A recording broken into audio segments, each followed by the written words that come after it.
Hello बच्चों, चलिए इस प्रश्न को पढ़ते हैं। इसमें लिखा है बच्चों यहाँ पे कि एक छोटा चिकना गुटका जो है बच्चों एक क्षैतिज वृत्ताकार ट्यूब में थोड़ा ढीला ढाला फिट होता है।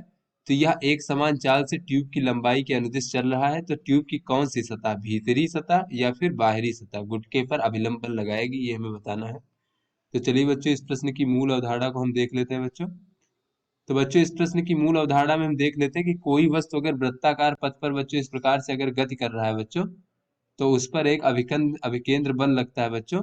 और ये अभिकेंद्र बल जो है वस्तु पर इस प्रकार से लगता है कि इसकी दिशा जो होती है वो ये बच्चों हमारे वृत्तीय पथ के केंद्र की ओर होती है। तो चलिए बच्चों अपने प्रश्न को हल करते हैं। तो यहाँ पर बच्चों कहा जा रहा है कि एक वृत्ताकार ट्यूब में, क्षैतिज ट्यूब में वो हमारा चल रहा है बच्चों। तो इस प्रकार से ये हमारा ट्यूब मान लेते हैं बच्चों। इस प्रकार से ये बच्चों ये हमारा ट्यूब है, इस प्रकार से वृत्ताकार ट्यूब, इस प्रकार से बहुत बड़ा बच्चों ट्यूब है। और इसके भीतर एक छोटा सा गुटका है बच्चों जो ढीला ढाला फिट होता है। तो बच्चों मान लीजिए गुटका यहाँ पर इस प्रकार से छोटा छोटा छोटा सा गुटका। तो बच्चों ये गुटका जो है ये इसके भीतर जब वृत्तीय इसके लंबाई के अनुदिश चलेगा बच्चों, तो ये वृत्तीय पथ पर इस प्रकार से गति करेगा। तो वृत्तीय पथ पर गति करने के लिए इस पर एक अभिकेंद्र बल लगना चाहिए। और ये अभिकेंद्र बल की दिशा केंद्र की ओर होगी बच्चों। तो ये कहा जा रहा है कि गुटके पर कौन सी सतह अभिलंब बल लगाएगी। तो यहाँ पर बच्चों हम देख लेते हैं कि यदि हमारा गुटका जो है, दोनों ही स्थितियां बच्चों देख लेते हैं। यदि हमारा गुटका जो है अगर ये भीतरी सतह के संपर्क में है, तो बच्चों ये क्या होगा बच्चों, ये हमारी जो गुटका है सतह पर भीतर की ओर बल लगाएगा और सतह द्वारा गुटके पर जो बल लगेगा बच्चों उसकी दिशा किधर होगी बच्चों, उसकी दिशा इस तरफ होगी बच्चों, अभिलंब बल की दिशा।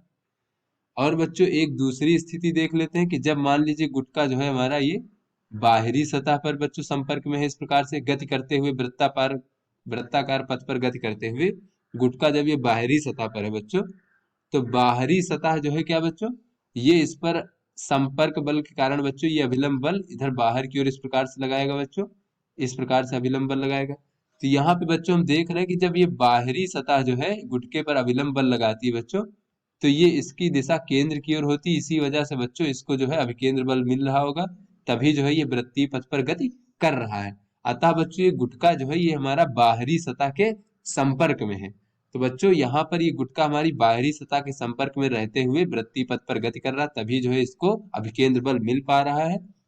और बच्चों अगर ये भीतरी सतह के संपर्क में होता तो बच्चों इससे अभिकेंद्र बल ना मिल पाता, क्योंकि ये अभिकेंद्र बल की दिशा तो केंद्र की ओर होती है। तो चलिए बच्चों यहाँ पे हम कह सकते हैं कि चूंकि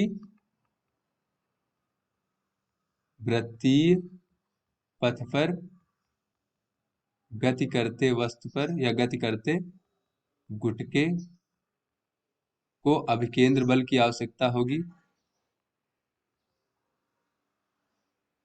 बल की आवश्यकता होगी जिसकी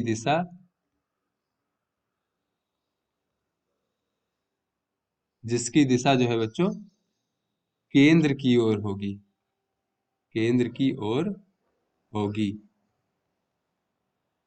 अब यहाँ पे देख रहे लेते हैं बच्चों कि चूंकि जो भीतरी सतह है बच्चों, भीतरी सतह द्वारा लगाए जाने वाले अभिलंब बल की दिशा जो है बच्चों, अभी हमने देखा कि वो केंद्र से बाहर की ओर है बच्चों। अभिलंब बल की दिशा केंद्र से बाहर की ओर, जबकि जो बच्चों हमारी बाहरी सतह है, बाहरी सतह द्वारा लगाया जाने वाला जो अभिलंब बल है बच्चों, बल की दिशा केंद्र की ओर होगी बच्चों।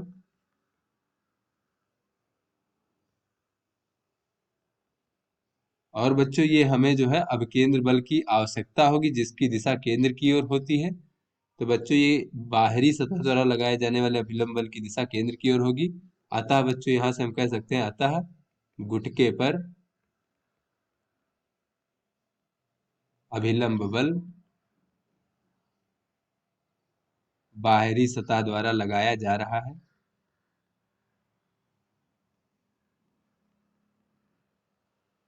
जिसके द्वारा जो अभिलंब बल लग रहा है बच्चों, उसी के द्वारा इसे अभिकेंद्र बल प्राप्त हो रहा है बच्चों, और ये वृत्तीय पथ पर गति कर पा रहा है। तो आशा करते हैं बच्चों ये आपको समझ में आ गया होगा। धन्यवाद।